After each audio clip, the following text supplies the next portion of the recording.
ব্যথা ব্যথা ব্যথা, কোমরে ব্যথা, হাঁটুতে ব্যথা, শরীরে যে কোনো ব্যথা দূর করার জন্য আপনাদের কাছে নিয়ে এসেছি 4টি বীজ। 1. ফেনুগ্রিক সিড অর্থাৎ মেথি। 2. সিসেম সিড সাদা তিল। 3. ফ্লাক্স সিড অর্থাৎ আলসি বীজ। 4. ব্ল্যাক কিউমিন সিডস অর্থাৎ কালো জিরা। আপনি কি জানেন রান্নাঘরে থাকা এই সাধারণ বীজগুলি আপনার ব্যথানাশক ওষুধের চেয়েও বেশি কার্যকরী হতে পারে, কারণ ইহাদের মধ্যে প্রচুর পরিমাণে ক্যালসিয়াম, ম্যাগনেসিয়াম, জিঙ্ক এবং অ্যান্টি ইনফ্ল্যামেটরি উপাদান রয়েছে, যেগুলি আপনার ব্যথাকে দূর করতে সাহায্য করে। এই বীজগুলি আপনি কিভাবে খাবেন?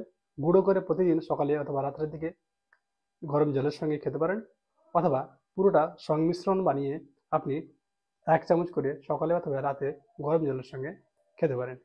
ধন্যবাদ।